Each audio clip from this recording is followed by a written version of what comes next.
Hello, everybody. Let me get some background music playing. What do we got today? Got a couple of different ones going on. We got some exciting news today. I actually was thinking, what am I going to talk about today? There hasn't been a lot of stuff to really talk about. We got a reveal of the Superman suit, and I've got a couple guests today, so we're going to bring them on. Well, actually, one guest, and we didn't do an after party, but Paigey, obviously the co-host of the after party. We were going to go live on Saturday. I had some other stuff happening, but he's here. Paigey has entered the building. So you know what song I've had stuck in my head for some reason, and I don't know, that fucking Jennifer Lopez song, "Waiting on Tonight." Whoa. Oh my god, there's a new remix of that. It's actually really good. I think that's why I heard it on the radio. Yeah. There's one by Fisher and Jennifer Lopez. It's actually really he's good. Australian. He's from up here. Yeah. And then we have Followable Fandom. Darth Bunyan is in the house. Hello. So we might have some other people stop in. I dropped the link into like an open group, so we'll see if anybody pops in. So I'm just gonna go ahead and we're gonna pull the suit up here and talk about it. So this was the suit that was dropped on social media. Cody over here, Team Airrick member, says, "I don't know how to feel about the suit." Okay. And I'm seeing mixed reactions to it, and I'm seeing some people are complaining because they don't like the way it was revealed, like the design, like the picture composition of the picture, like him sitting down in a seat, putting his boot on and everything. Some people don't like that. I've seen some people say they prefer the Henry Cavill suit. We're going to take a look at not all of them, but most of the live action Superman suits here in a second, just to sort of get an idea of what we had prior to this one. But this suit to me looks like an elevation of the Tyler Hoechlin suit. Okay. That's what I think. Like, there's a lot of nods to like the Superman and Lois suit. I think the emblem, although super, super large, the way it is on the suit is very reminiscent of that. The design of the top with the sleeves is very Superman and Lois. The boots are very Superman and Lois. So to me, this feels like an elevation of that suit. And there's no issue with that for me because I like the suit on Superman and Lois. So I don't have a problem with that. But a lot of people are saying that it doesn't look at the quality of, say, like the Zack Snyder Superman suit with Henry Cavill. I can see some of those complaints. I think it's a little still early to kind of go off on it because obviously this is we can't really see the whole suit. We can see the red trunks unless my eyes are deceiving me. So yeah, I see what you mean. Yeah. It looks like the red trunks. It looks like there's a belt. So we do know we're going to get like a proper, like classic, I guess, design of the suit in that way. It looks battle worn. Like you can see, this suit tells a story. Yeah, is what they're showing in the picture, and I'm fine with that. I can see what everyone's talking about. I don't know what it is, but I feel like there's something missing. But Critical Ox says, I can't really tell the difference between this one and the Man of Steel. I don't know. I can kind of see the differences from that and the Man of Steel one. But it's really good. It is really good. But I don't know. Maybe it's like not seeing it in their world yet. Yeah. Paigey, what are your thoughts on this? I mean, it's not a great suit, but it's also not bad. I think anyone saying it's bad. I think the reveal picture is pretty. I think it's a bit lame. That's probably the way I would word it. Like, I know it's Gunn being like tongue in cheek. Oh, look, it's Superman getting ready for work. It's like, oh fuck, I have to go out with again. Something going on in the background because you see something happening in the background, and he's getting suited up to go out and face whatever. Yeah, but the fact that I think I said to you when I said I think it's like a 7 out of 10. That's probably I think that's what it is. I don't think it's amazing. I don't think it's bad. I think it's fine. The thing I'd be hoping is maybe he gets another suit by the end of the movie. Maybe this one. I know this is a hot take, but I love the New 52 suit. I've always loved that suit. It may not be my favorite version of Superman, but I've always thought that suit was extremely well done. But it actually feels like a mix of that and like the classic one because of the nods to like the trunks and all that. So Quindolin says, "Hey everyone, here to support. Can care less about the movie. Looking forward to other projects that aren't focused on soups and bat." Look, I know a lot of people. I feel you, Quindolin. Let me hear some shit about Green Lantern or Booster Gold or something like that. Yep, I agree.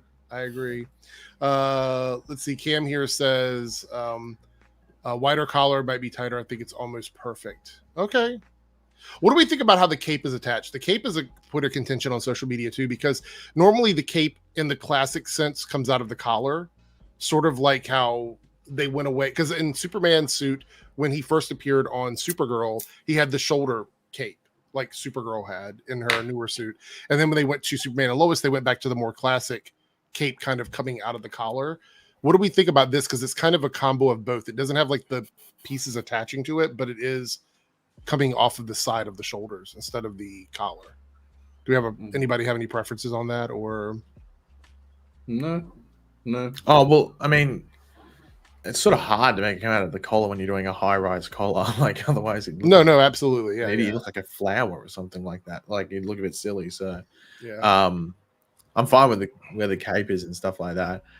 Yeah, I don't know. I saw people say I think this one was harsh, and I didn't necessarily agree with it, but I understood where people were coming from when they said this criticism. But they said it looked like the Superman that went to the hospitals. What? Oh my god! Oh yeah, my I was god! Like, I can. Let me. God. I'm gonna try and get a better look at it by like loading the image in. Like I was like, oh, that's a bit harsh, but at the same time, I mean, the suits. I don't think it's like based off this photo. That's why I have an issue with the actual photo reveal, not the actual suit. Make-A-Wish Superman. That's the better. Yeah, that is. That's what people were calling it. Yeah. I couldn't remember. Oh my god, that is savage. That's not even remotely true. He looks great. That is just a savage insult. Like, I like the option of the cape, which would allow for more of a dynamic look, an interesting play with the cape. So, I don't like the top of the boots. I don't like that little like cutout in the boots. I never really have. I know what they're trying to do. So it's like a geometric spin on that like normal sort of triangle cutout at the top of the old school boots. They're trying to do it with the more like squared off edge instead of a sharp angle. I get it. I totally see what they're trying to do. I'm just not a big fan of it. But the height of the boots is perfect. They're not too tall. They're not too short. I think like that right above the calf. Are you sure? I heard you saying you wanted knee high. You wanted like knee high. The Supergirl boots on Superman. That's what I wanted. You wanted how do you feel that would be chef's kiss. Chef's kiss. How do you feel about a suit that's textured? Do you think it has to be textured at this point, like in this day and age? I don't like the lines. I don't like all those lines going on at the top and stuff. What do you think about the sort of knee pad cutout in the knee, like the? I mean, that's just probably just a more of like an actual, like, what do you call it? Like a durability thing, because it'd be bending his knee so much it strains, so you sort of have to add an extra bit of material there. So that's probably just that type of decision. It feels like he's had a dream board of all the Supermen and gone, right, I like this, I like this, I like this, and then has just put them all together. Well, that was my thought when I went into it, but in a more like critical way, because it feels like it's like a hodgepodge at the same time. It's just like, could you have done? I don't know. Like as I said, I don't understand people like going in on it saying, "Oh, it's fucking awful. Like it's the worst Superman suit we've ever seen." But also, I don't think it's the better ones that we've seen as well. But at the same time, as I said before, the photo is awful. Like in regards to like the photo is. What do you mean, like the composition or the quality? Having him sitting down, suit, and due to that he's leaning over, so the suit bags and everything. Like I'm hoping that he reveals a proper one of him just standing soon, because I think this actual reveal photo is a bit shit. Why do you think they went with this one? What do you think the reason like behind marketing would have gone with this? I think it's tongue in cheek, because this won't be put in theaters. Like this isn't going to be on a wall. I wouldn't assume. I'd be very, very surprised if they release this as a poster. But I think it's more like maybe. But then again, like, didn't they just miss out on Superman Day or something like a week ago or something? Like, I'm surprised this didn't come out. Too busy putting his boots on. It was like the 50th anniversary of Superman, or I believe is what it was. 50th. Well, no, Superman's been around since. What was it then? It was like 75. It was one of the anniversary numbers. I can't remember what 80, it was. 87, 80. Because somebody said it was Superman's birthday. I don't know anymore. We celebrate so many things with these characters. I can't. Yeah, but like I'm surprised it didn't come out then. But at the same, but you know what it also is, and I think I might have said it to you. It was like the suit got hyped up for so much. It's like, oh, they must be keeping it a secret for a reason. And then when it gets revealed, it's just like, oh, especially when it comes with a bit of a mid-reveal photo as well. Yeah. So what was the one that came? Yeah, there was a Superman thing like a week or two ago that people were going on about. I don't know what day, because it wasn't the day with other people. Yeah, when Gunn revealed the thing of him reading the comics, wasn't it, with Clark and Lois? Oh shit! I didn't realize this. Cody here just dropped this. We only got it because My Time to Shine leaked it. I didn't see the leak. Oh, okay. So this wasn't going to come out at all. I didn't see the leak. So maybe this might have been something that maybe they might have been keeping this for June 12th. Maybe was the leak photo better, Cody? I highly doubt it. It probably just looks like this, but less. Oh, it looks like My Time to Shine leaked like a concept look or whatever. Oh.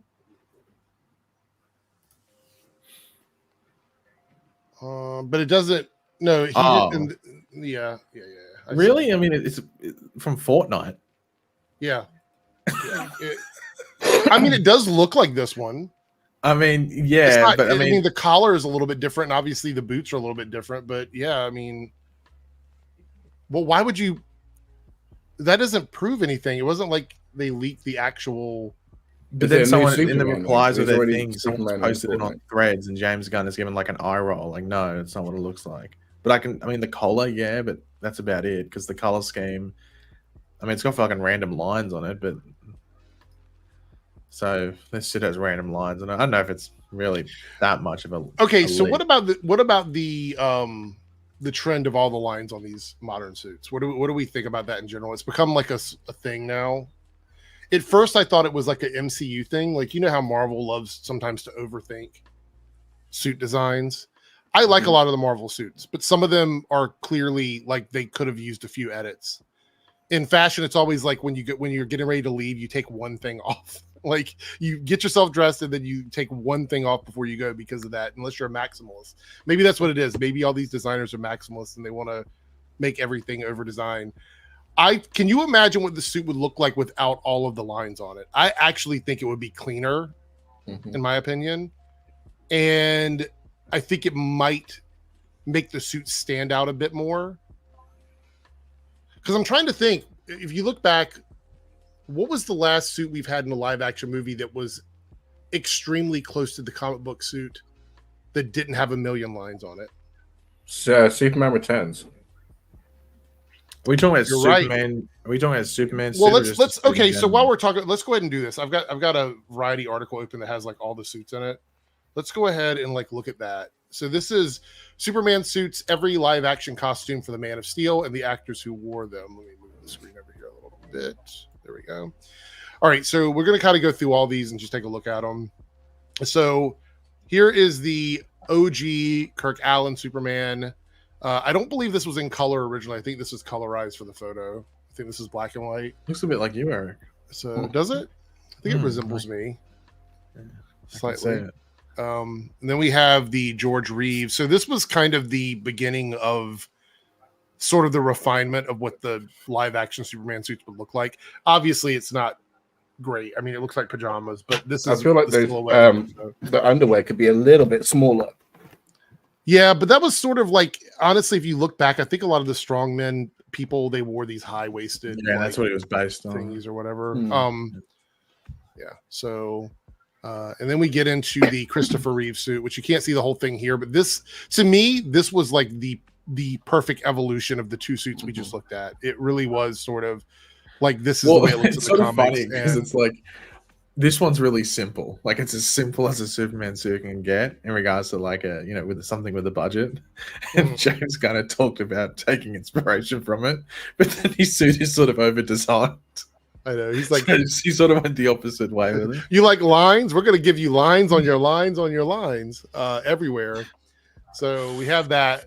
I love this. So this was a lot of people's, like from my generation, this was a lot of our generation's first Superman. Like, no offense to previous ones, but the generation that would have been their Superman, I mean, they're not with us anymore really, but like this would have been like my generation Superman, and we're coming on the tail end of that, where I think this version is getting aged out a little bit in terms of like the significance, and it's kind of sad because this was literally one of the first superhero things I'd ever seen when I was a kid. But yeah, this suit was super clean, super clean, but it was simple, like you said, Paige. I mean, it really was about as basic as you could get. But I feel like there's a vibe to like simplicity sometimes, and I kind of was hoping we would return to that a little bit with this film. So I am a little bummed out about that. Then we have the Dean Cain suit, which, oh my God, I never realized. Look at the collar on the suit. Look at the collar. It's almost like a tank top. It's what the fuck is going on here? Like, yeah. So also, I want to show you. the blue is too dark. That blue is too dark. Wasn't that blue like? Didn't that like sort of match what the comics were in the 90s though? Didn't they go a bit darker? Yes, but that look at the S. Look at the S. How big it is. I mean, that's which is weird though. Because all over a minute, Superman, isn't it, Eric? I think this is your favorite one. No, it's definitely not my favorite. Are you sure? The cape looks awful too. Look at how the cape is attached. This suit was a big L for me. Like going from this to this is the next like major costume. Massive L. I mean, look, literally they could have just done exactly this with the collar. Who the fuck designed this? Like, this is bad. All right, then we have the Smallville sort of non-Superman suit. 3 Doves might be watching. You know, so give me the backstory on this, because I wasn't watching this live. I know, Paige, you watched it, and I'm sure, Dorothy, watched the whole thing. Did you watch it live as well, or were you? I had to wait for DVDs. DVDs over here. What was the reason why Tom did not want a proper suit at the end of the series? Do we know what the reason was? It wasn't Tom. It was the guys. It was the guys that made it. Their mission statement from the start was no flights, no tights. So he wasn't even supposed to fly. It was only the Kryptonian side of him that ever did. Right. So yeah, they didn't want it from the start. Yeah, Plunge Cast over here says no tights, no flights. I do remember hearing that statement right here. Yeah, I don't know. I feel like he earned it. His Clark Kent was so good. I feel like he 100% earned it. But if you think about people that deserve to actually wear the suit, Tom put in the fucking work.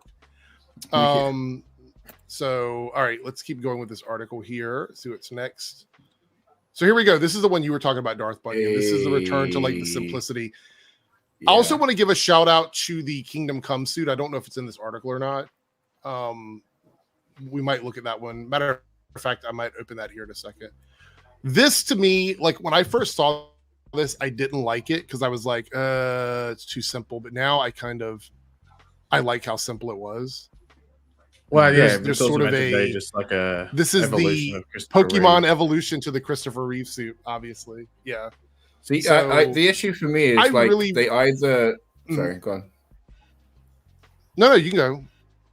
Okay, just to say that, like, ever since Christopher Reeves, they kind of have shied away from like a light blue and a light red. They have to have like here they have light blue and dark red, or with Dean Cain they went like darker blue and a light red. And I was really hoping that James Gunn would take inspiration from this and basically have this suit, but with like a lighter red, if I'm honest with you. But, you know, then we got what we got. So I'm still happy. You know, I feel bad that Brandon didn't get a proper like film franchise out of this, because if you look back at it, it did feel like an 80s movie transplanted. You know what I mean? Like it felt like they took the vibe. Well, I think the bigger thing is that this movie and Batman Begins pretty much made the same amount of money on the same budget, and which one got a trilogy and which one didn't. Very true. All right, let's see here. We have the Henry Cavill suit. You know what? Looking back at this, I think my only real criticism is I hate the waist. I hate those like weird bunny ears coming off of the crotch. It's like his penis has bunny ears or something. Do you see that? Am I the only one that sees that? It's like a golden snitch. Something I've never questioned until now, right, is why this suit was made on the ship, right? If his people were soldiers and things like that, why would this have need to have been made? It's not like really conducive to a battlefield environment on Krypton. Right. Looks okay though. Yeah, I think that the fit of this suit is what is like for me is the best part. I feel like this suit fits Henry Cavill perfectly. You know what I mean? Like obviously there is some enhancements in the suit, even though he's extremely muscular. I think they went through and made sure everything popped. Because I mean, people that don't work in fabrics and design and whatever, getting someone's abs and chest to like perfectly come through is almost impossible. So you have to like have some of that built into the suit. And if you see the suit hanging up, obviously it's kind of shaped around that. But there's no shame in that. It's not like Henry Cavill is like putting on a corset and tightening it up because he's out of shape. Now, he's very in shape, so it makes sense. But I think the fit of this suit for me is the best part. And I actually love the way the cape is on this costume. But I don't like the belt. I think that the texture on it, again, it is unnecessary. All right. It's like something you see on Injustice too. Yeah. And then we have Tyler Hoechlin. I love this suit because I like the simplicity in it. It does have a texture, but it's also still very simple. Mm-hmm. I really, really enjoy this suit. I think the colors are right. I don't know why people clown on it. I think it's a really solid Superman suit. It's a minimal texture though. Yeah. Like it's like a little bit like what's on the Spider-Man suit. How do you feel this holds up against the suit we just looked at, Paigey? Do you think it's better or worse? What are your thoughts on it? Because I know they've had two versions of this. There is one that has a bit more. Yeah, it's like a slightly different. I think it's like the emblem or something. Is it? Yeah, a bit different or something. It's but like overall, the silhouette is the same though. Yeah. So, what compared to the? Yeah. Like, what are your thoughts? Because this would be the next. This is the closest one to the one we have with David Cornsweat. So, in regards to the actual what would you call it? The quality of the Cornsweat one looks better. Like it obviously looks like it's made with better material and everything like that. But I like the overall design of this one better, just because it's a bit more simple. I actually think this one probably, if you would have taken this silhouette and refined it for the movies, this would be the perfect Superman suit, in my opinion. Maybe add the trunks. Some people like the trunks. Maybe add the trunks to it. I don't know. But I think the size of the emblem, the simplicity of the overall design, the silhouette of the suit, it's not too much baggage. There's no extra piping all over the place, which is the opposite of the Flash suit. I think the Flash suit with all of the extra lining made it look better. I don't dislike just the simple. But that's also because the Superman suit has the cape, which breaks it up and everything, and the emblem, which breaks it up, the belt or the trunks that break it up. The Flash never really had that unless you do like a gold belt or something like that until you get to the gold boots. Like that's what breaks it up. Otherwise, it looks like it's just a red skiing suit or something like that, or skating suit. Eric Z says that the David suit is very much like Tyler's suit, which is not a bad thing. I think mixed when it's sitting down. I have full confidence we'll see him. I do think that the David Cornsweat suit is more similar to Tyler's suit than it is Henry Cavill's suit. Is that a fair statement? Well, yeah, because Henry Cavill's like Justice League suit is probably more in line with these. Like that's a bit more normal, if you want to put it. The comment here from where's it at? Grambo says, "What's the drama behind the new Superman suit?" I mean, I've seen lots of drama on this. Like, I can tell you guys right now, there's a lot of like anger about anger. Oh my god! Yeah, I mean, there's people that are really angry about it, and I'm not totally sure why, to be quite honest. But then obviously we have the Zack Snyder Justice League Dark suit, which I don't know why that's included. It's almost basically a version of the other one. The Nicolas Cage suit. Oh, okay. That's funny. Not a bad suit. Yeah. And then we have obviously the new one. Look, it's so funny because they released this and all the other ones are like these dynamic poses and he's just like chilling, putting on his boots and I like a lot of people saying curl. You like what? I like the Superman curl. Yes, I've seen a lot of people compliment that as being the best one we've seen in a while. What is this in the background? What do you think this energy blast is in the best? Is that what you think it is? I know. Yeah. There's some who are saying it's Brainiac. Some saying it's Solaris. Well, yeah, I just saw Purple Beam and thought Brainiac. I mean, I went easy option. There's a little bit of green in it too, but I don't know what that is. Is that a Green Lantern blast stopping it up in the sky? Is that blast facing off against Green Lantern, and then Superman's getting ready to put on his suit and go help? Is that what's happening? Am I reading too much into it? Probably. There's a little bit of green up there. I see it. Like I'm like, is that Green Lantern? And Superman's got to go help. I want to take a look here. Let me drop this down so I can find it. I want to look up the suit from Brandon Routh from Kingdom Come and just look at that because I think that was even better than the one from his actual movie, to be honest. I think that's the best Superman suit we've ever got in live action. Oh, strong. I don't even think it's debatable. I think it's obvious, isn't it? And I think it's clearly the best suit we've had. Here we go. That is the full suit there. That's great. It's the best. I think that's suit, great. isn't it? Okay, yeah. I think the boots, the boots have that like that almost triangle shape in it, which I like, without the squared off piece. The trunks look good. The waist is the perfect height. The emblem is the perfect size. The cape is coming out of the collar. I think the blue and red are the perfect colors, and you can change that emblem to the original, the OG one, and I think it still works. Well, man, even look up like off the suit. How does this look better than the Tyler Hoechlin suit? Or look up How? look up Brandon Routh, like the end of when they changed it to yellow. When they changed it to yellow and red, he's pretty much got the same emblem as David Corn sweatsuit. Yeah, forgot about that. That's a good shot. Let's see.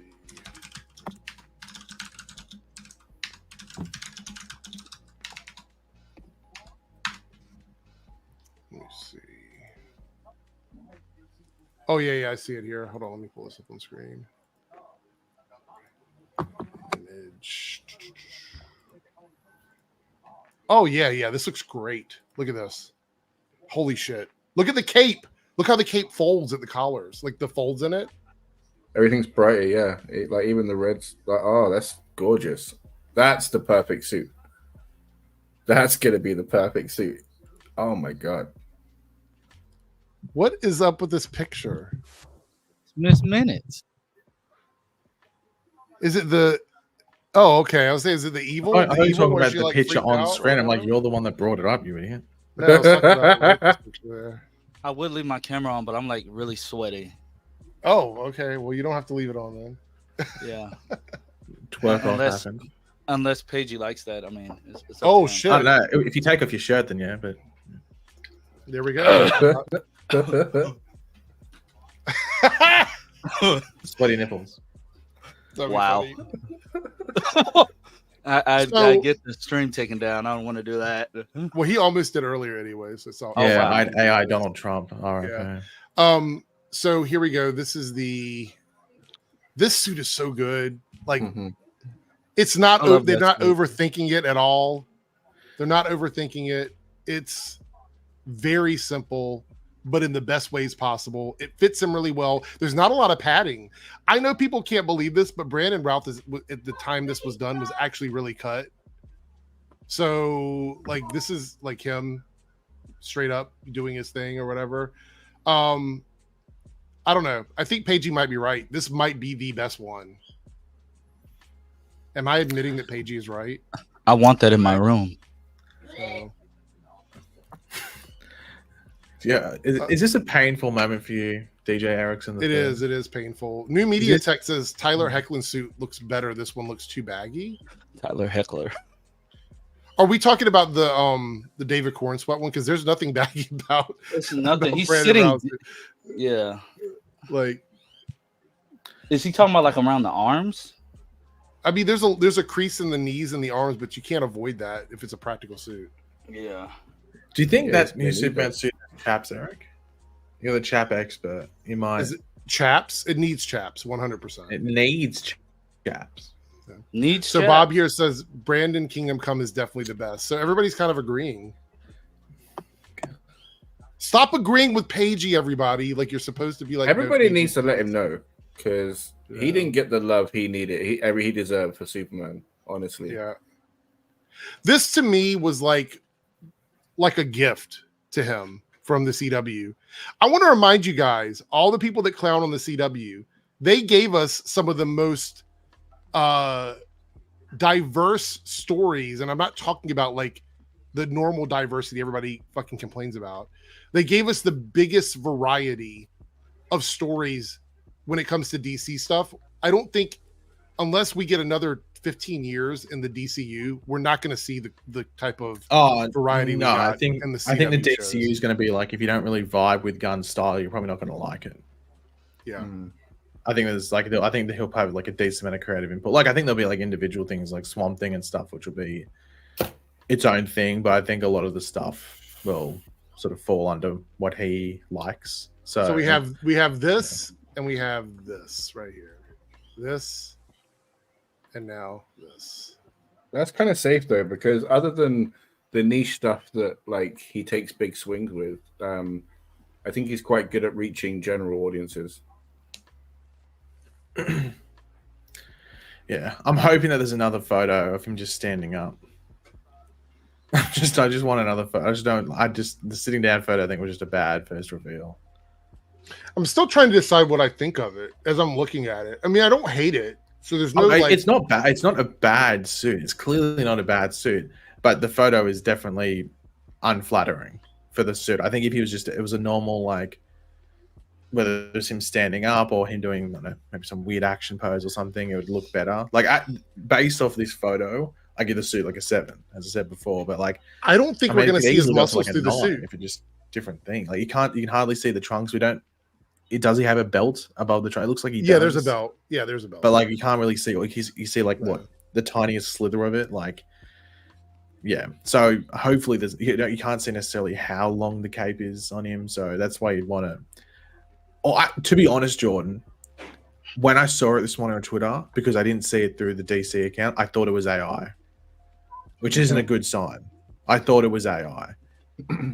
I thought it was a fake Photoshop, because I've seen some really good Photoshops of him in suits. They said it's the same person that took the photos for like Guardians and everything, like the same photographer. It's the same suit designer.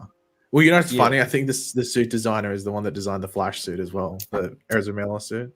It's the same suit designer, same photographer. James Gunn is like pulling everybody from like his MCU days. So his Guardians photos that he took of like Starla, I think on the photographer's Instagram page, I went to look, they all kind of look like they're a little bit animated at the same time. Right. But I'm interested in what Eric said earlier. Do you think this is like, because I don't 100% think he might get another suit, but do you think this is his first suit?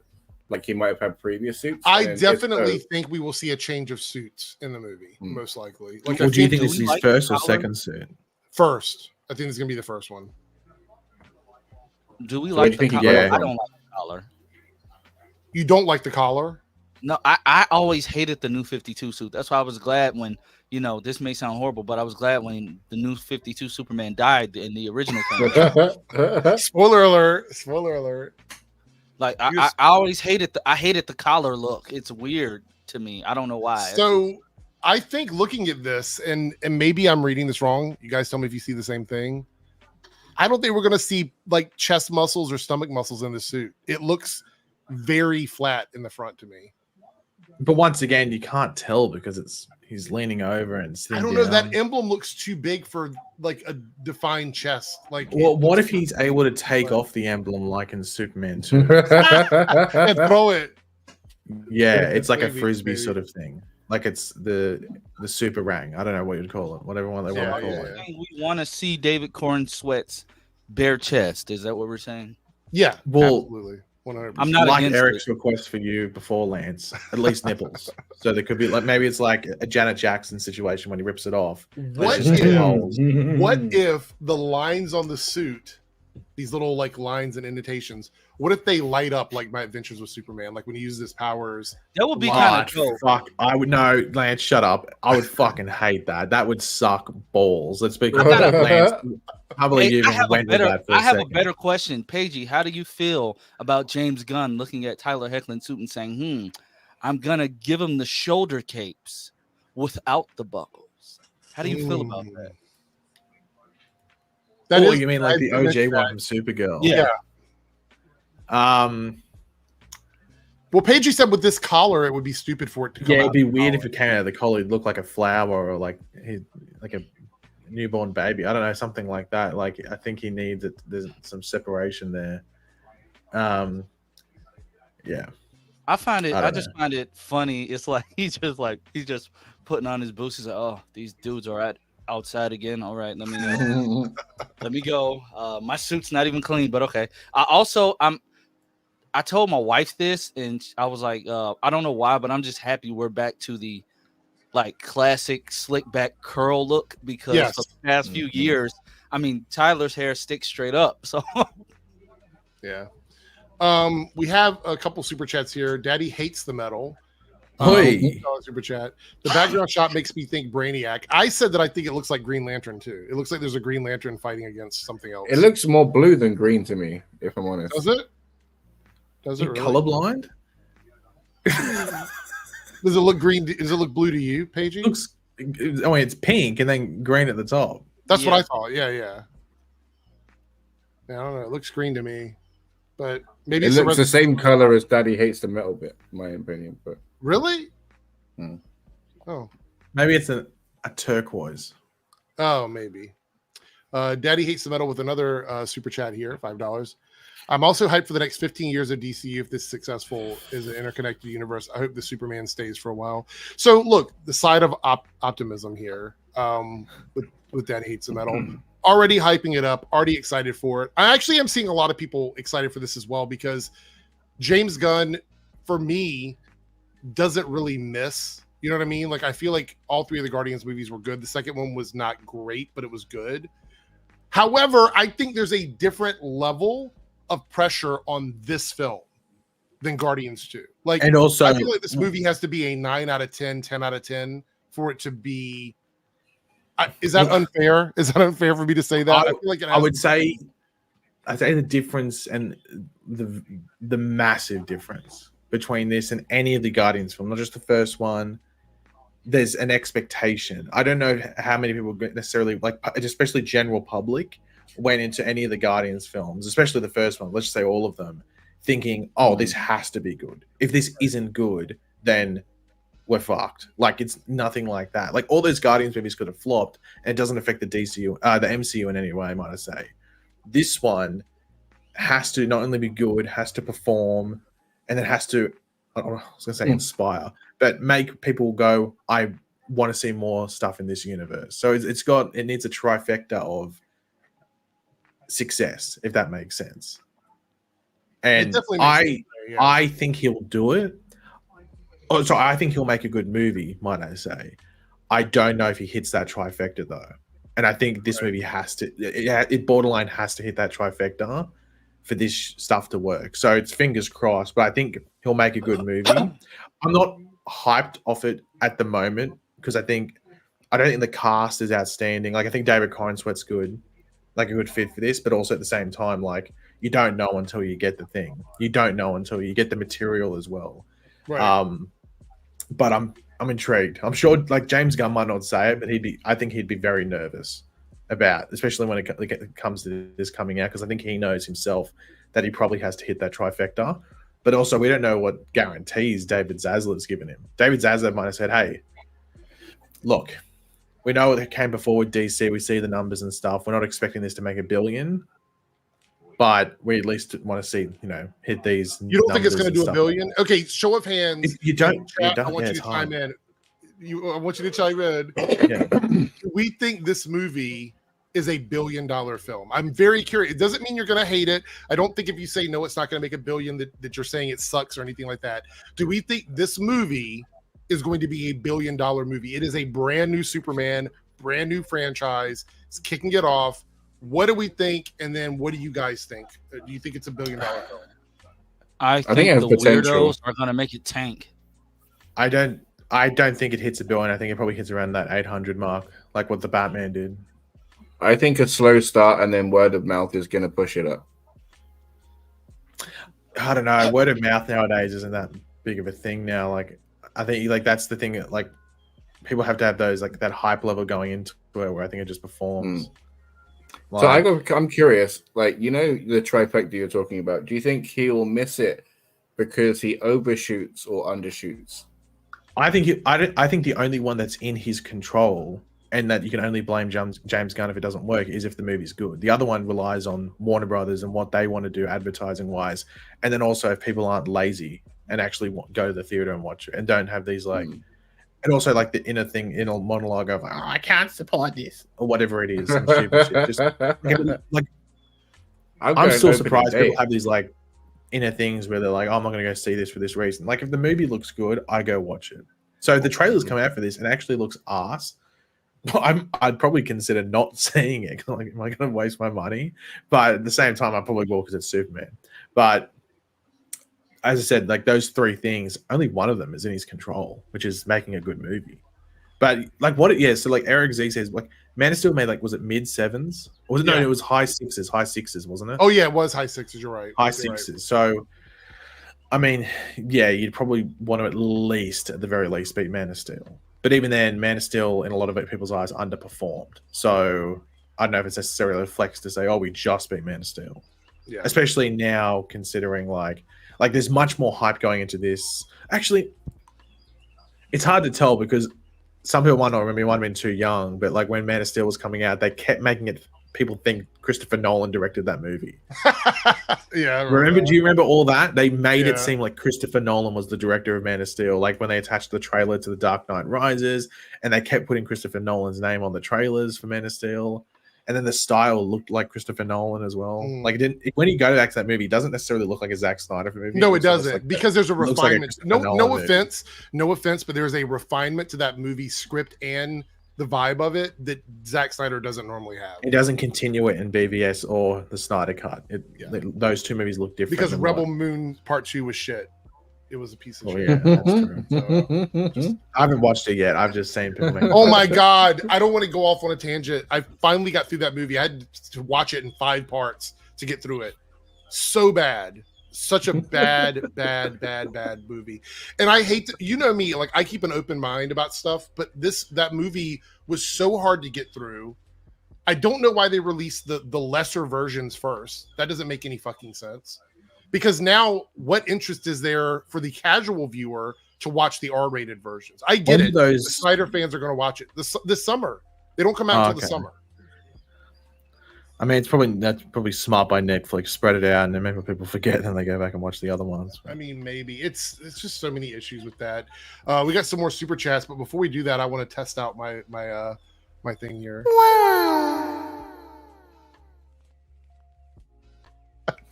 That makes me want to unsubscribe. I know. All right, we got some super chats. Let's go through super chats. Daddy hates the metal here with a $2 super chat. Is there nudity in the Rebel Moon true versions? I don't think so. If there is, it's very little. That might bring up the viewership numbers then. Why is my mouse is taking an L today? All right, here we go. It's got Dr. Pepper on it. Yeah, I think so. Daddy hates the metal with a $2. Who's watching The Boys next month? Looks dope. The trailer came out. We're not going to watch the trailer. Yeah. The trailer has got too much blood in it. I will definitely get demonetized on here for that. But so it looks really good. I like it's continuing the Gen V story. I think that's really strong. And we also got news that they're going to continue the Gen V season without recasting Chance. So I'm assuming they're going to rewrite the story to sort of explain why his character is not going to be there. So we'll find that out. But I will be reviewing The Boys on the Airrick's Reloaded channel. So I'll be doing weekly reviews of that and probably be doing it with Omega. And then if anybody else wants to jump in, they can as well. Yeah, I'll jump in. I'm looking forward to it. I think they're releasing like 2 episodes at the beginning of the season. Okay. 3 episodes. Okay. Like that. I'm happy with that. I'm dying to get back into it. We have Jeremy Morris here with the $5 super chat. Thank you, Jeremy. I think it's Solaris as Lex is confirmed in the main villain. I doubt Brainiac would be the secondary villain to Lex and not be safe for his own movie. That's a fair statement. Okay. I'm glad. Sorry. Yeah, no, you go ahead. I'm glad that somebody mentioned this, right? Because I'm expecting something of a Suicide Squad twist, right? Because Lex usually, unless he's got like the mech suit of Injustice and stuff, he like likes to operate with other people or through other people and have them be like the main conflict. Do you know what I mean? Yeah, So because Lex can't go one-on-one against Superman. That's not unless he's wearing a suit. Plus all of the other heroes in the universe building that he's doing, I think it would make sense to have the villains do the same. So I'm excited. By the way, something I want to bring up on Super Chats, you guys, depending on which stream you're watching, it doesn't really matter, but you can like Super Chats, which push them up. So like if somebody Super Chats something and the chat likes it, it will keep it in the box longer if you start liking it. So if you see a Super Chat, there's no dislike on it. If you see a Super Chat that you like, you can hit the like on it, and it will allow it to stay up on the screen longer. So, anyway, I thought it was kind of neat. Thank you for the Super Chat. Staggervore here with the $4.99 Super Chat. It will probably at least do better than the final DCEU films. I think it's kind of weird. Did you see that Aquaman actually ended up turning a profit at the end of the day? I don't think a lot of people. Doesn't surprise me too much just because of the period it came out. Like it was just, and also it did well, like it did decently internationally. Yeah, there was a clear issue with all of the DCEU films towards the end. I mean, with the Flash and unfortunately Blue Beetle. Paige, you watched Blue Beetle, right? You finally got to see it. Yeah, I watched Blue Beetle. So, what did you think of it? Because I thought it was a really good movie. But I thought the first like 2/3 of it were pretty good. I thought it shits itself in the last third, but no, I did like just mainly because the villain wasn't very good. But yeah, so they try and ham-fist a lot of villain stuff in there. It just wasn't great. But yeah, like I think it definitely looked like an HBO Max movie though. I can see it. You could see little bits where I'm like, okay, they were probably making this for streaming and then got the extra money to do better VFX and stuff. Yeah. But yeah, I didn't think it was going to be that great based on the trailer because I remember the trailers were really bad for it from memory. But the Blue Beetle. Well, the trailer was literally just a scene from the movie. Yeah, it was just it was like a 3-minute cut of like the flight of the suit or whatever. So the actual movie was trailer. Yeah, I enjoyed it for what it was. Yeah, I think the casting was perfect. Yeah, I do think the casting was except for the villain, he was ass, and Susan Sarandon was like. Yeah, we could talk about a few other topics as well. So the stranger here goes, you see Harrison Wells is going to be in Superman and Lois. I saw the article on that. Maybe you guys can clear it up on me. I think Tom Cavanaugh's directing and he's going to appear. No, he's not directing. He's in it. He's just playing. He's not necessarily playing Wells. He didn't confirm the character, but he's going to be playing a character in the final season. Okay, so see the news was like one was saying he was directing, another was saying he was writing an episode. Like I saw a bunch of different things. So he's just going to be in an episode of Superman and Lois at the end of the season, right? Yeah, and people saying it's like I think it's fine to assume it's the finale because he was referencing the finale when talking about. What if the finale is him sort of bridging the Arrowverse with Superman and Lois? What if it's him showing his reverse flash and then like just phasing his hands through like Kyle crushing his head or something? It would make sense for him to show up as Reverse Flash since Superman mentioned that he fought Reverse Flash, so that would be kind of nice, even though it's a different Superman. To see that they are trying to bridge the worlds together there. Oh wait, Dalton here. Is Susan Sarandon a big part of Blue Beetle? I might have to watch it for her. Okay, let's get into this quickly. Susan Sarandon is like the worst part of the movie because it's almost obvious that she did not care about being in this film. And she's dialing it in for like 90% of the film. If you like Susan Sarandon, she has like one good scene, and then the other scene is yes. It seems like she was like interrupted from like a nap. Yeah, and then it's like knock knock knock on the trailer. It's like what? So, you have to work? Oh shit. Let's see. If it is Wells, how does that work with them all dying? I think that it might be Wells from that Earth, from the Earth that Superman and Lois is on, but we could be wrong. We'll have to wait and see. I'm excited. I'm still upset that I might not be able to watch it live. That's the part that I'm worried about. Like they still have not established a CW affiliate in my area. So are you going to call up Next Star and demand some answers, or I don't know what I'm going to do, to be honest. McLeod here says, I like this suit, but I think there should have been a better choice in Angle in terms of a show. Everybody seems to be saying that. I think the general consensus is that it's hard to get a read on the suit when he's like leaning forward, putting a boot on. You know what I mean? Like, it just isn't a great shot for like your first look at the new Superman suit. So Cam says Susan Sarandon was last minute as Sharon Stone dropped out of that role. I didn't know that. I didn't know that part. It's interesting. Staggervore says Timeless Wells. Maybe, possibly. Fetman says she phoned it in mostly probably thought since it was originally an HBO Max movie, then maybe. Jeremy says, can you watch it on CW early the next day? That's what I normally do. See, that's the problem, is the CW app only works if you're in a market where you have access to CW. Like if you go to sign in, at least as far as I remember, you have to like pick your provider, and then they look at your provider and your location to determine if you have access to the CW. So I would have to probably do a VPN, find a place where it's airing, and then watch it. But the problem is that means my review would go up like way late. I typically like to do my reviews as soon as the episode ends. That's what I did last season. So I don't know. I'm a little bummed out. I'm hoping they get it fixed because I like watching it live. And so I would really hate to have to swap that up. Have you seen yeah, you been to the movies lately, DJ Erickson the third? No. Nope. You haven't been. The only reason why is because I've been hosting Dungeons and Dragons here at my house, and since we're the host, it's usually on a Thursday night, which is when I would normally see movies. So there's a lot of things I haven't seen yet that I'm watching now. We just watched. What did we watch recently? We watched something really old recently, which is They Cloned Tyrone. I don't know if you saw that. It was a Netflix movie. I thought that was really last good. year. It's not old. No, I know. That's what I'm saying. We're getting around to movies. I'm we haven't expecting seen, it so. in the 90s or 80s. Did you watch?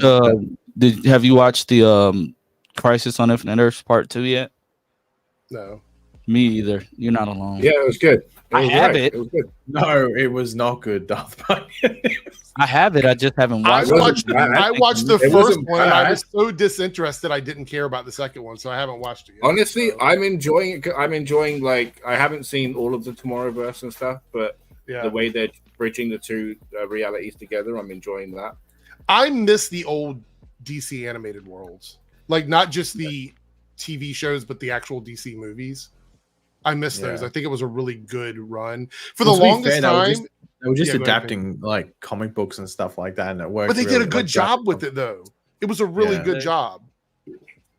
So, Gwendolyn, wow.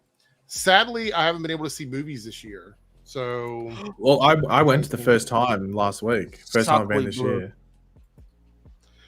can we talk about Fall Guy? Not like falling off, like not even doing well. That's what I saw. That movie's. I thought it was really good. I thought I had a really good time watching it. Well, let me tell you, it was advertised as a non-woke movie. Did you see that? Like a lot of people were like, "This movie is non-woke, so it's going to be good." I didn't even see that until somebody brought it up. They're like, "If you look up Fall Guy, people were advertising it as not being woke." I was like, "What? What the hell?" So, why is that a metric to watch a film though? I don't know, but everybody that has seen it that I've talked to has been either it's like a good action movie or it's like really, really good. Like no one has said they hated it, like out of word of mouth to me. But the problem is, and I've been saying this for a while, there's actually a whole thing here. As a matter of fact, let's pull this up. I'm gonna let me get Twitter first. Paige, Cam's asking a question for you. I didn't know if you wanted to answer that or not. Hold on, not on the thing. No, I didn't, and I'm fucking annoyed. I literally planned to see it late, and it got taken out of theaters. Really? It's on digital now, I think. I Wait, hate that. I'm so used. Gotcha. All right. I was hardly in theaters over here. Like, it was here like for about like 6 weeks, but I just put it off, and stuff like that. But I was just expecting it to stay there, and all of a sudden, I see advertisements for it on digital. Go look on the movie theater; it's gone. Mm-hmm. All right. Oh, goodness.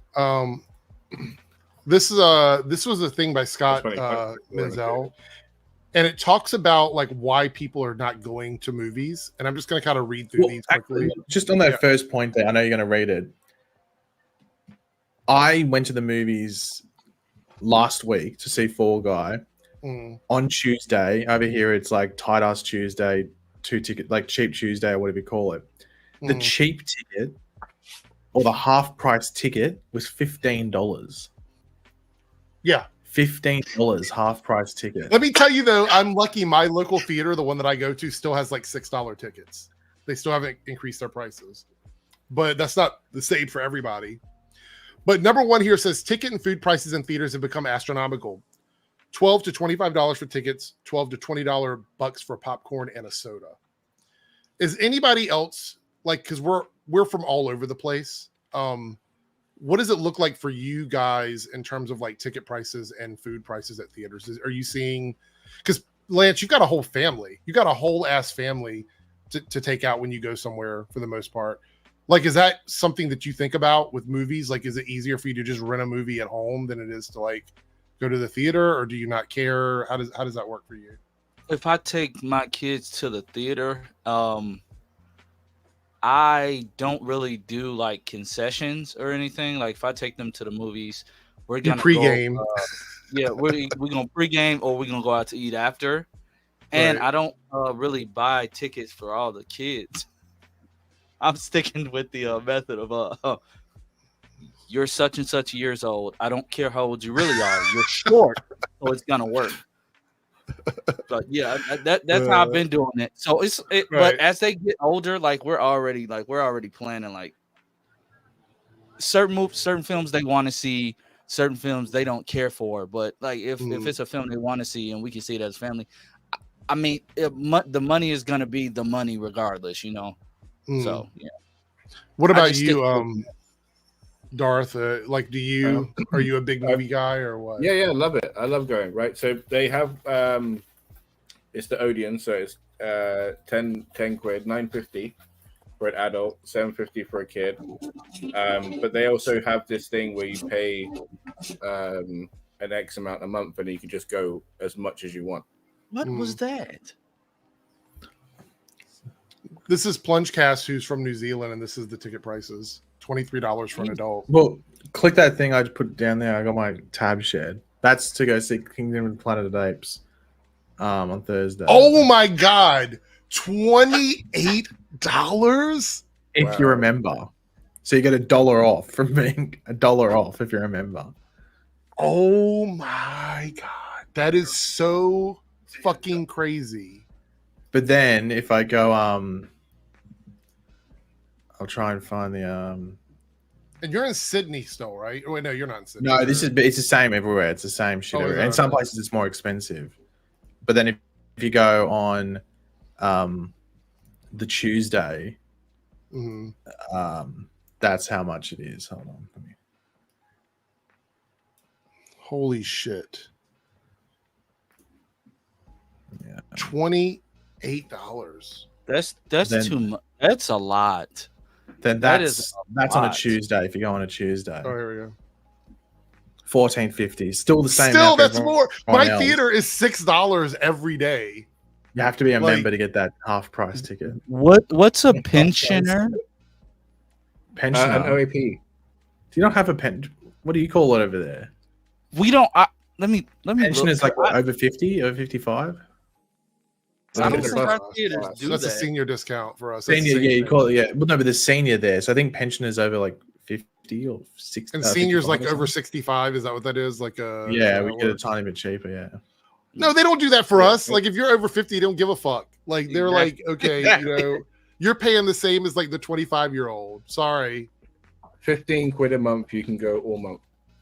Like generally, yeah, I wish they had that over here. I would do that easily. Just even if you just to go sit in the theater and just do something. Yeah. Like where I'm at for like a night showing of Planet of the Apes for like a 10:20 p.m. General admission is $15.97. Senior is $13.13, and a child is like $12.88. Wow. All right. So the other thing here says two is streaming services. There's so much to watch on platforms like Netflix, Hulu, Apple TV Plus, Prime Video, etc. The average person doesn't feel the need to go see the majority of movies in a theater nowadays. Thoughts on that? Agree, disagree? Disagree, because there's stuff to watch at home, yeah, sure. But like when the movies are are grabbing enough, then it makes you want to go to the cinema. You know? Yeah, a lot of people just watch the same shit. Like they just rewatch the same. They watch the same show over and over and over again.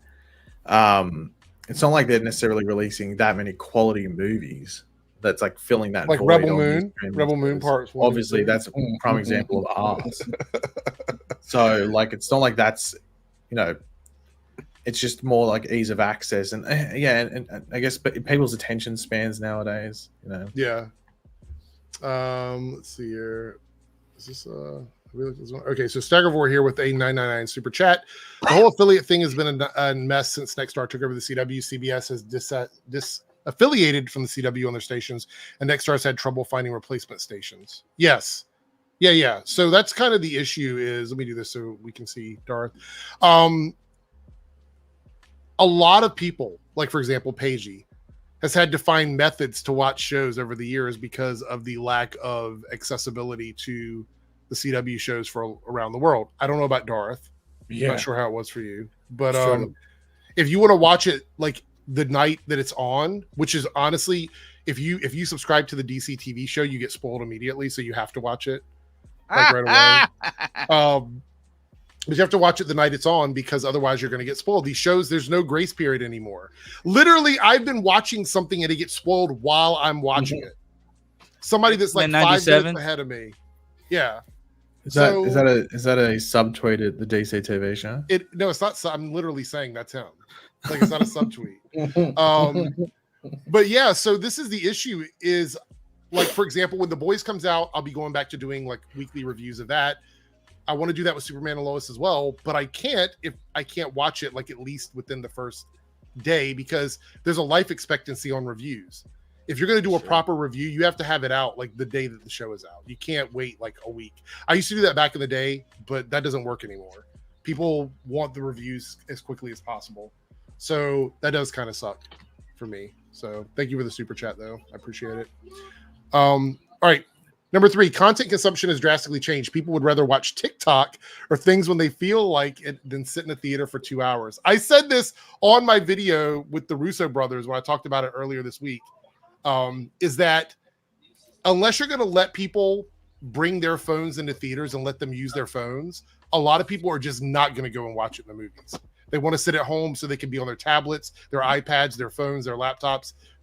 That's how they consume media. They multitask. That destroys me. That destroys me.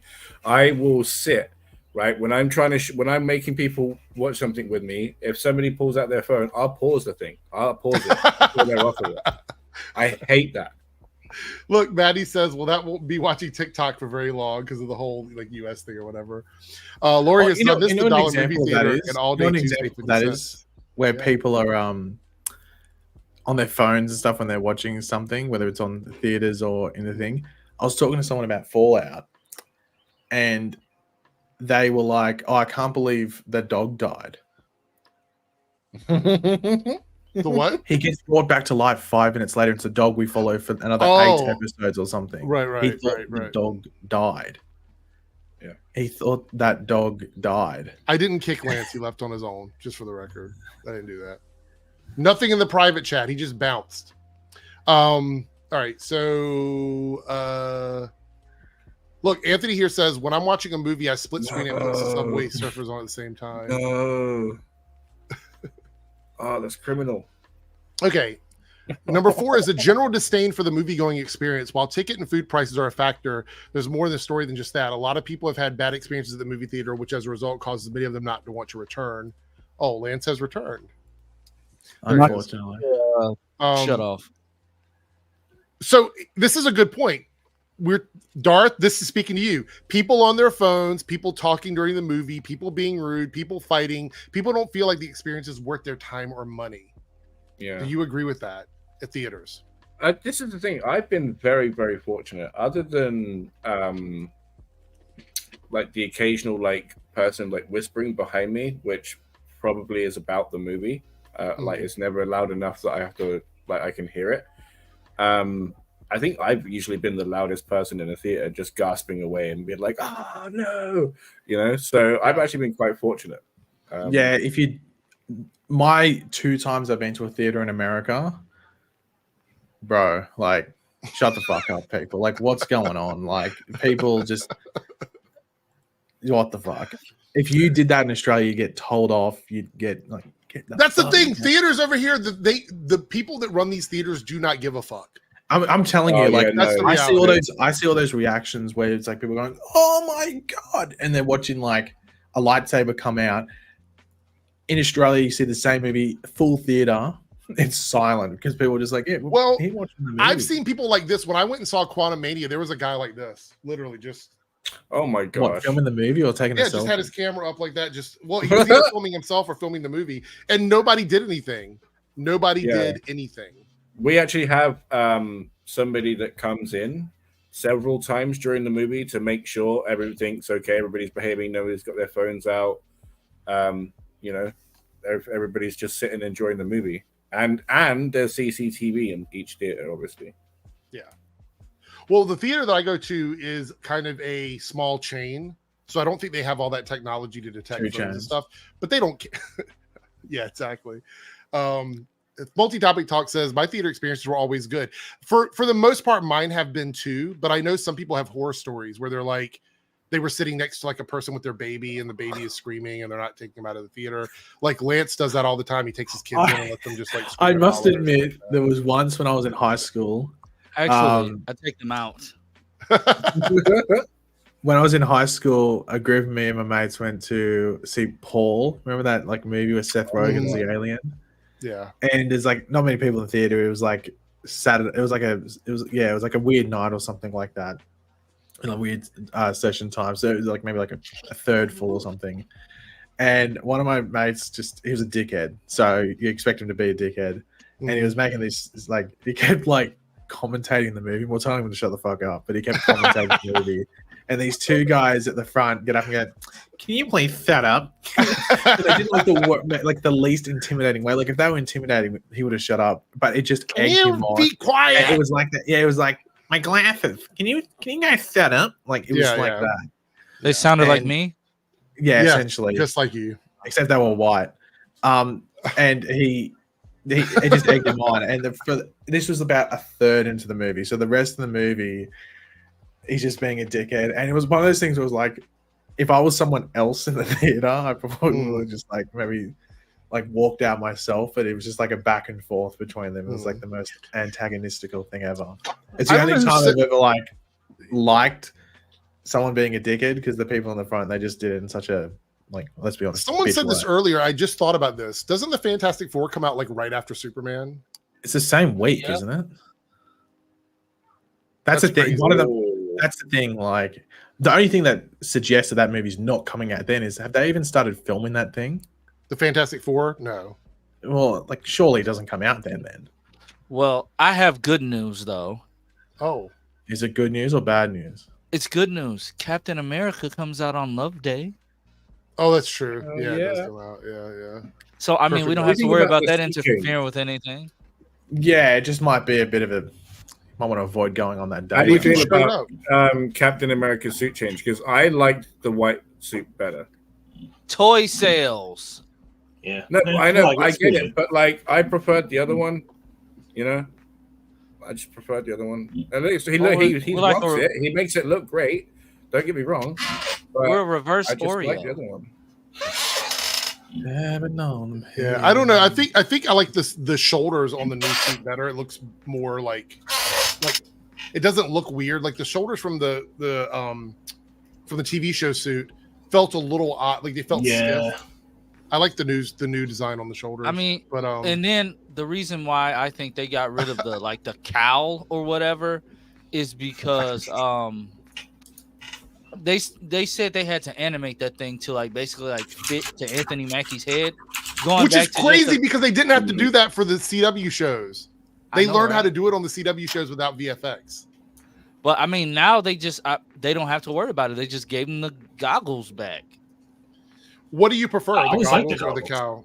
I mean, I'm fine with the goggles, but that suit was just amazing. Like, I wonder who made this suit. Like, did the government make this suit, or did Wakanda make the new suit? I thought Wakanda made the new. Well, No, I'm talking about for the movie. Yeah. You're right. I'm thinking, Well, the one because it's got that weird cutoff point here. I think there's going to be nanotech that like comes out on the suit. You could tell the boots and the gauntlets like they don't go with that suit. Like that's at least that's the way I see it. They don't go with that suit. Yeah. We got a few more topics, Stranger. Don't worry. I see you talking about Sony. I do want to talk about the Helldivers thing, but we'll get to that in a moment. So let me go through this list quickly here. It goes, timing is everything. There was a time when long lead times really helped sell a movie, but nowadays I feel like if you're going to promote a movie, finding the perfect time to do so is key. And if you launch it, what does it say? If you launch it in a way in advance, you have to make sure you have a set plan to ensure people remember it months later and the hype for it doesn't disappear. So in other words, like, don't put a trailer out and then don't do shit for like 8 months. Like, that's not the way it works. You have to have like a game plan for advertising. It's okay to do a teaser, but you have to stay into the trending cycle if you're advertising a movie. That's just the reality of it. 3Dub has shown up. The panel is expanding. What's up? Hey, what's up, 3Dub? Wait, are you at your house? You sound really loud. Yeah. I think it's my fan. Why is his voice so raspy? That's what I'm saying. What's been going on? You got a cold or It's something, kinda bro? hot. Yeah, I'm still. Yeah, I got a cold. Okay, So- well, sorry about the cold, but Lance apparently wants you to record like an ASMR video with your voice. Yeah. Okay, number 7 hits home for me because it does speak to like the shit on YouTube. A general lack of trust in critics and reviews. With so many movies being overly praised in some rare cases and being overly criticized, I think general audiences have grown increasingly wary of critics and reviewers. I 100% agree with that. Yeah, absolutely. It's kind of like it seems like Dune 3 might have the similar problem because they announced that they're working on it, and I don't think that movie's coming out until like 2027. They said 2026, I think is what they said, but we'll see. I think the issue is we have a combination of like, I'm going to call channels out. You have like the emergency awesome channels that just hype everything up 1,000 times. You have those kinds of channels where I hate that guy. I hate that where guy so much. it's literally nothing but a hype machine, and some people like that, but I'll be honest, that kind of stuff makes me distrust people just as much as the negativity does. If you are overly hyping something all the time, I get a little bit like, wait a minute, are you telling me the truth here? Because it's just constant hype. And I understand being excited for something.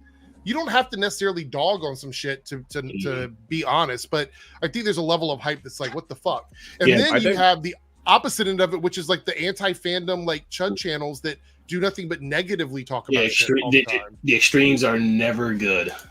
To be fair to Emergency Awesome, I think he took his opinion out of it, and it's all just here it is, and here's what you guys have to be excited for, and tries to cover as many fandoms as possible.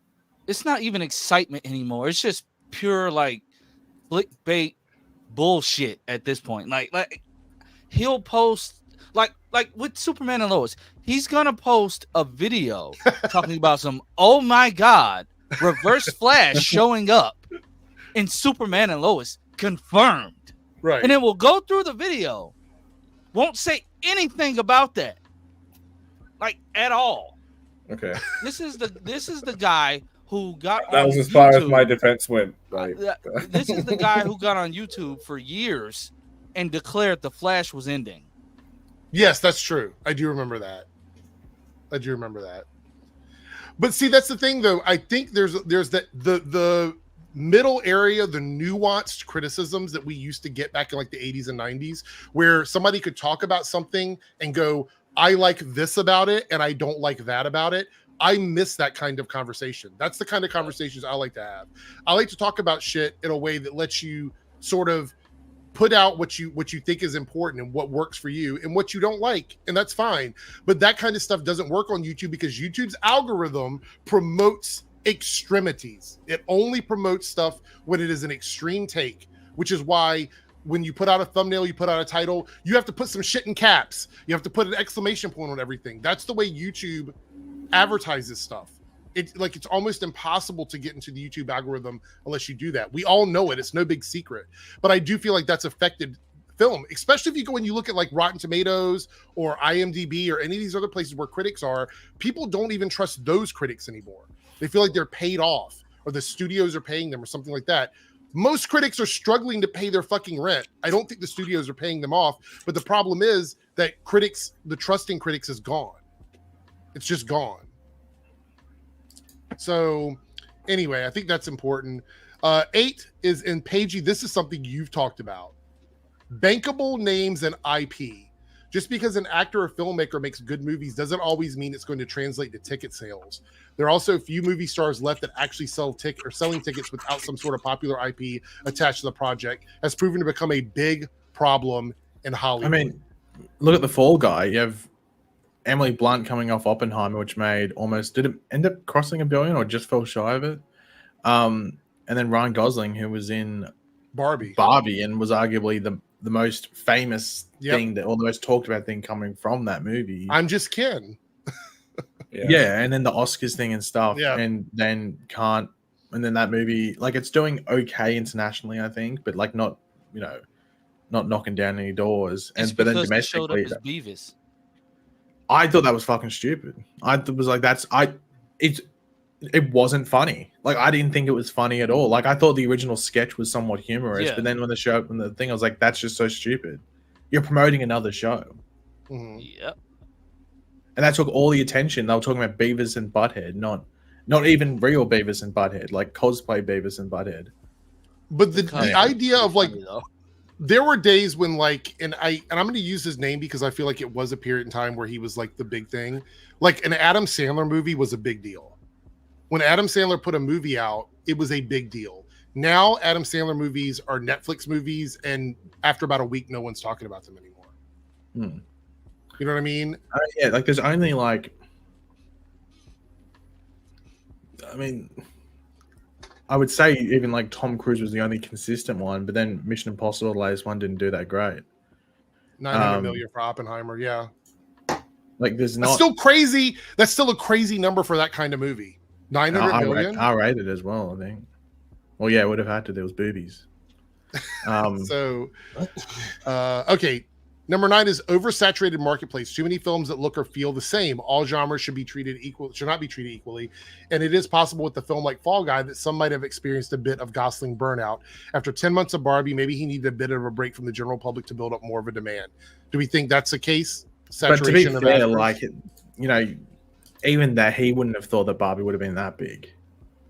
Like, in this movie filmed, it filmed in Sydney. It fucking took up the... close down a street. It also had a budget of 150 million for an IP that was from like the 80s. Wasn't Fall Guy like an 80s TV show? Yeah, mid 80s or something. So it was $150 million budget for a IP that no one knew about. Look, I get it. When people on social media are like, Fall Guy was a TV show from the 80s. Yeah, but no one in modern times was even thinking about that when this movie was being made. Like, no one gave a fuck about that. Most modern viewers wouldn't even watch Fall Guy. I grew up in the 80s, and I don't even really remember the show that much. So I don't think most modern people were even thinking about that. So by all intents and purposes, it is essentially a brand new IP.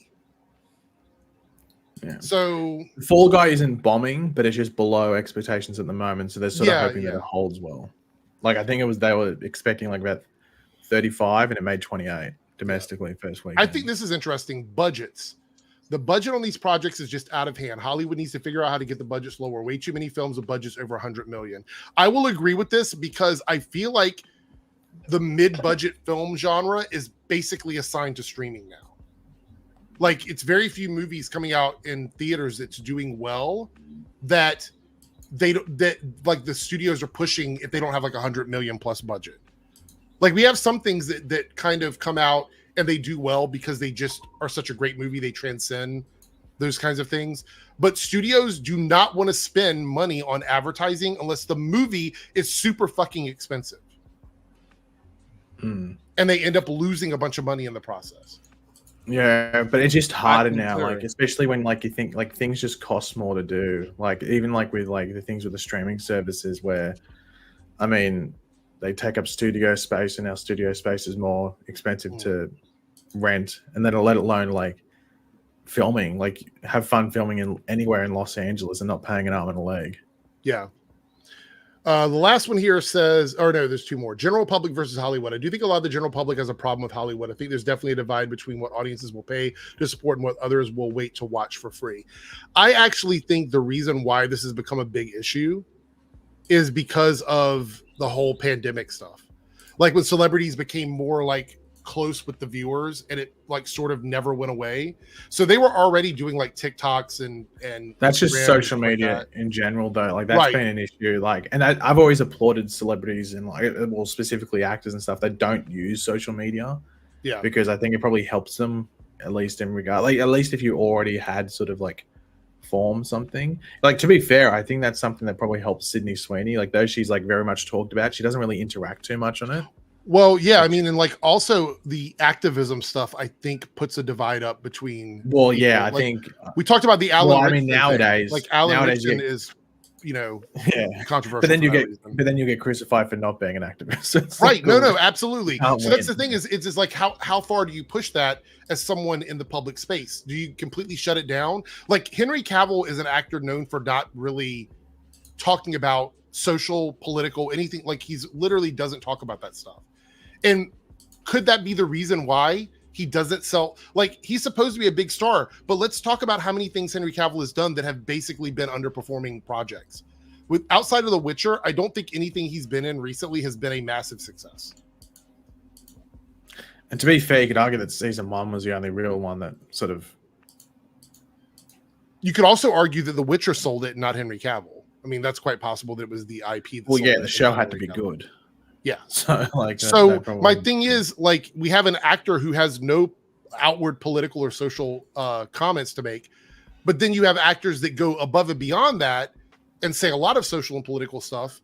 So which one is it? Is there a middle ground where you can talk about it but not talk about it so much? Like, how does that work? And that divide that builds up from the fans gets pushed a lot by the critics that we talked about earlier, the extremities of the critics on YouTube who want you to boycott movies because of what the actors think or support movies because of what the actors think. It really it's like whatever flip of the coin it is, you know, whatever day of the week. There's a few actors that have been historically political, you know. Yes, yeah. Like I just looked it up. And things. I mean, the re-release of The Phantom Menace made almost a third of what The Fall Guy made in its opening weekend and beat Challengers in its second weekend. You know why they're doing this? Amazing Because the wasn't Spider-Man bad. re-releases did really well. The Spider-Man re-releases did. Yeah, they were about. I think I think they made as much as the Phantom Menace one did, but they were just No, below, but like around but that I'm saying 6-7. like this is a trend. It's a building trend. Like we're going to see this continue to increase as these bigger Well, movies you'll just re-release. we can just re-release this shit. Yeah. To be fair, I think the other thing is that we've had a lot of Spider-Man in theaters. We hadn't had a Star Wars movie since what 2018? Was it 2018, 2019? When was the last Star Wars movie? Yeah, I think it was the end of 2019. Yeah. Yeah. 19. Yeah. Okay. The last one here is screenings. Too many screenings of certain movies have proven the box office return will suffer. There are certain people who have to pay to see some of these movies in theaters, but didn't want to because they saw them for free. I've talked about this. Like a lot of the DCU movies were doing like multiple fan screenings where they like filled up theaters across the world for fans to go and see the movies, and they didn't go back and see it again. They went and saw it for free. They got their clout for it, and then they didn't go back and see it again. Yeah. The only time I've ever seen an early screening where like a decent amount of people get to see it ever work was BVS. Yeah. I remember, was it the weekend before it came out or something? They gave a bunch, like you entered a competition to go see it early in IMAX. And it was like 4 days before it came out. It created all this hype. And it was like, they had like the contact details and stuff. So people couldn't really spoil it. And it was like, it wasn't like that many people, but it created enough buzz online. And then you look at the opening weekend for that movie. And it's like gangbusters. And then of course it dropped off and shit the bed after that. But so multi-topic. That title alone was going to bring in a lot of money, though. True. No, but that thing there was like the only time I've ever seen it work where it didn't hurt the movie. Yeah. Because Marvel never does it. Marvel never does the early viewings and stuff like that. Multi-topic says, I've noticed for me. Oh yeah, Quindling. The Flash was another movie that they gave away so many free screenings for. I've noticed Americans are the ones who worry about. You know how actors many? being You know political. how I know there was that many screenings. I saw it 4 times before it even came out in theaters. Right. I saw it 4 times before it came out in theaters. Yeah. Different weeks. So I saw it like what was it, like 2 months before or whatever, and then there was like 3 weeks in a row of fan screenings. Multi-topic stuff. Notice Americans are the ones that worry about actors being political, not politics sells in the USA. Well, it does. Absolutely. I mean, there's a lot of channels I've watched over the years that have recently, cat sighting, started like multiple outlets for social and political type content. Because that's really right now, especially during an election year for us, it's going to be a big thing for a while. And it seems to be what most people care about. So that's the thing, is they want to be immersed and they want to be taken into a fantasy world, but at the same time, they want actors to be completely have no personality, have no opinion, have nothing, like a blank slate. I don't know. It's really weird. Anyway, so we're going to move on from that. I do think that's kind of an interesting take. That was who posted that? Scott Benzel, who is a journalist for, I believe he's worked on several different places. I'm trying to see what was the last one that he I think did. he works for Lemon Party now. No, he does not. Do not look that up, everybody. Don't look that up. I've seen his name attached to several different articles. So anyway, before we go, I do want to talk a little bit about the Sony stuff. I think it's quite interesting about Helldivers 2. And if you're not a gamer, you might not get this, but several people asked my opinion on it, so I want to talk about it. Because we got off of this whole bullshit with Stellar Blade, which ended up being a nothing burger, really. Burger. Absolutely. Just a bunch of garbage. And then like a few days later, we actually got some issues with Paper Mario, which again was a nothing burger yet again. But then we got some real shit that actually is a problem, which was something that Sony did. And I think the internet collectively came together. Yeah. It was like, because Helldivers is a game where there's no PvP and it's completely, everything is co-op. Like there's friendly fire, but that just means that you have to be that much more careful around your teammates, and right, because the slightest wrong move or you call down the wrong orbital strike, you might kill your friends. I don't know that from experience ever. Don't ask Simon. Don't ask him. He's busy. Well, with Helldivers, Sony had decided, I guess at some point, that they wanted Helldiver players to be signed up for a PSN. Yeah, with that originally that was supposed to be the thing that was supposed to be like from the start, but the game got super popular really quick and everyone was jumping on the server, so everyone so they just kind of they were like, okay, we're just gonna just stop that for now, so until we get the servers straightened out. The servers were straightened out within a month, like not even within a month, they were straightened out within like a week, and they never implemented that again. So, and it was being sold in regions where PSN is not available, and this is where the issue started happening. Right. So that's the issue, is that like they've already resolved it, which I'm glad. But the issue was that they ended up at some point sort of forcing players on PC to sign up for PSN in order to play Helldivers 2. And so that was the issue, because players that had been playing for months were like, why now do I all of a sudden have to sign up for a PSN account when I don't have a PlayStation? It didn't make any sense. And then, like as Omega was saying, they were trying to do this in regions where PSN is not even available. So they couldn't actually sign up. So they essentially were losing access to Helldivers 2 unless they violated a game that they paid TOS money for, possibly spent microtransactions within the game and spent hundreds of hours into it. Yeah. So the internet kind of pushed back on this, and people have asked me, oh, well, you said that the censorship thing wasn't a big deal for you, because it really wasn't. Like, I don't think any of that was a big deal. This was a big deal. I don't play Helldivers, but this was an unethical thing that Sony was doing. And for the betterment of the entire gaming space, this is something that everybody needed to stand their ground on. And they did. And between the developers and the community pushing back, Sony walked all this back and said, we're not going to force people to do it. This was the right decision, but it sucks that it took like so much pushback for them to do it because the corporate greed. They were doing this to bolster their numbers for the PlayStation Network. They were doing it for their memberships. They wanted this to look good in their financial quarter coming up or whatever. And it was very obvious to everybody. The days of like studios pulling the wool over people's eyes when it comes to stuff like this, I think is gone. So this was literally a cash grab for them, not by taking money out of people's pockets, but by looking at people's memberships as a value to their company. Yeah, that and PSN has had numerous data breaches over the years. Yeah. And that's why a lot of people were just, because one of the big arguments kind of against this was like some people were just like, well, why don't you just create a PSN account? It's not that hard. It's like, yeah, I had a PS3. I have PS4. one, so it wasn't a big deal for me. Yeah, I already had a PSN account from playing those, so I was like, okay, yeah, fine, whatever, I don't care. But for the people who, one, don't want to sign up for another fucking service, two, simply aren't available, it's not in their region, or three, they just don't feel like it. UK wants you to send your government ID to create a PSN? Mm-hmm. Yeah. And people, wow. rightfully so, should not have to do that. Yeah. Just to play a game that you already paid for and it wasn't required, and now I got to give my ID to play a freaking video game. Piss off. What's up, Lance? Yeah. Hang on. What is Helldivers anyway?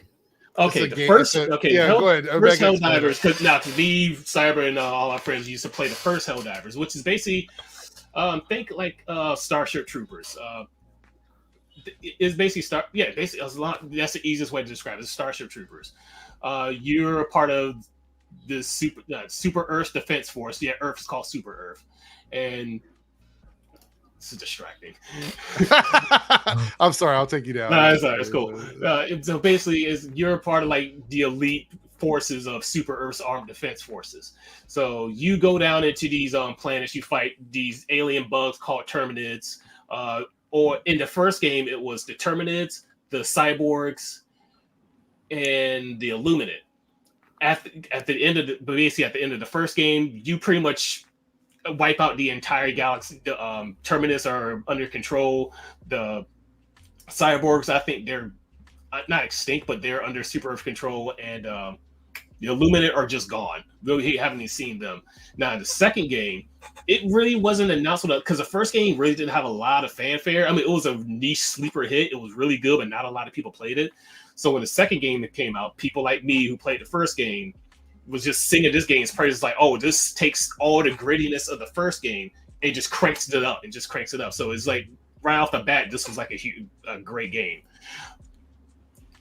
So it's basically, but the second game is like you only have really two enemies. There's just the Terminids and the automatons, not the cyborgs, but the automatons. They're something completely different. We haven't seen the Illuminate yet. They've been hinting at them, but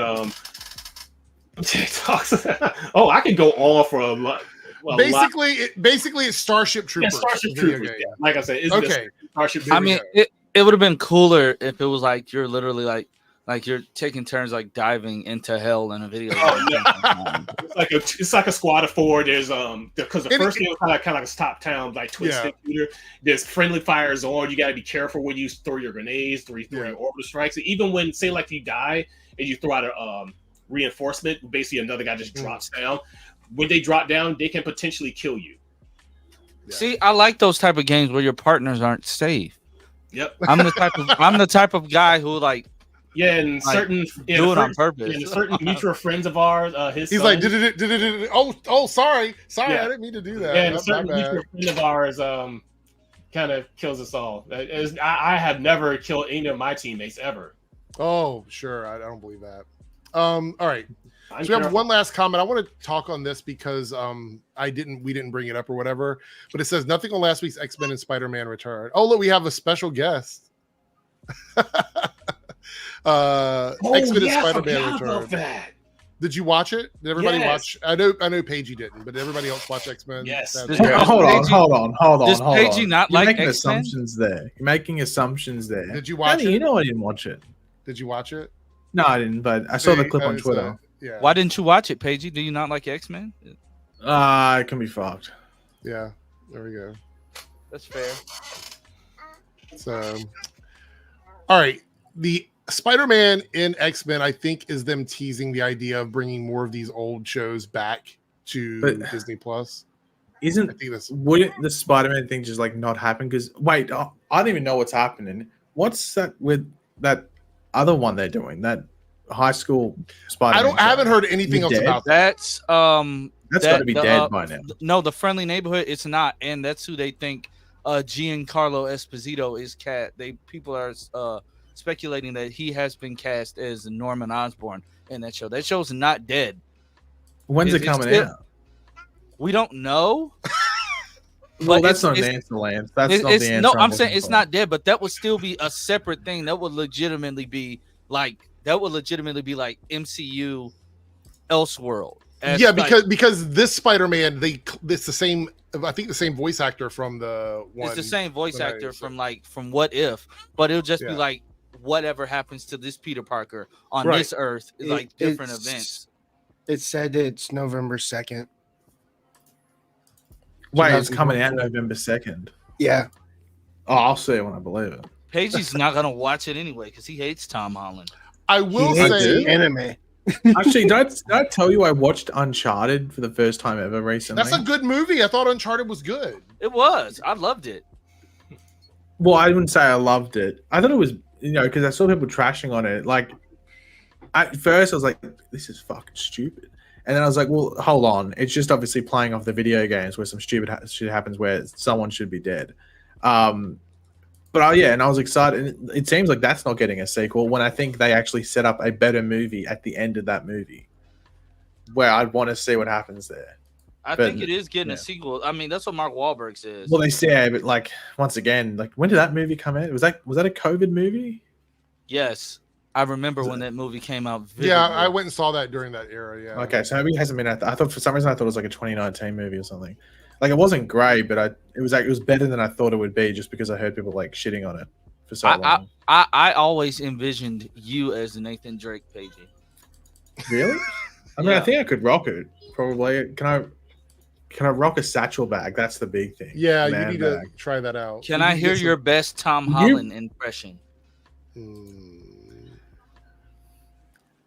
Zendaya, not too deep.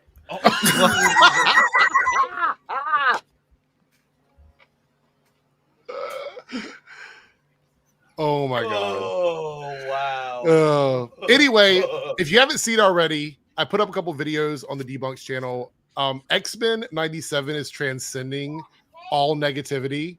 Like, literally the people that have been talking shit about it are now having to walk it back because it's such a good series. I actually think X-Men 97 might be, in my opinion, barring any weird shit, could be the cartoon of the year. It could be the cartoon series. I've said it before. I thought it was Invincible. Hold on, we need to stop here because Eric's just contradicted himself again. You said it was disrespectful to call something a cartoon and not an animated series. I did not say that. You did. You've said that multiple times. And you've just dropped the C word. Never said that. I'm going to keep dropping the C word. It is the best cartoon of the year. Wow. Talk about being offensive. I'm going to use as many bad words as I can. No, I loved Invincible, but I think X-Men 97 is pretty much a perfect series. Like, I don't think there's any issues with it at all. I don't think there's been an extremely weak episode. I think there's been some episodes that are better than others, but I think all of them are incredible. Didn't we get like 2 Spider-Man cameos of I won't disagree with this either. I won't disagree with this either. Oh, there was a masterpiece. Can't we just like both? We had Agent Spider on Invincible. Agent Spider on Invincible. With the voice actor, right? For Spider-Man, right? From one of the ones. Yeah. I actually think Daddy. There was, yeah. Hold on. Let's see. Let's see if I can find this.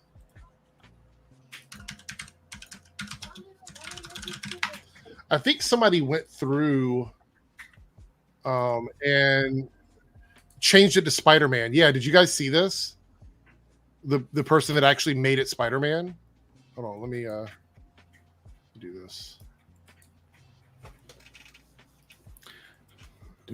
So this is from the channel Brown Table on YouTube.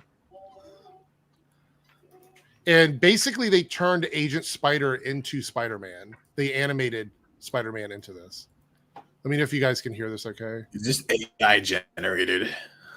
No, I think the person did it, but you can see here.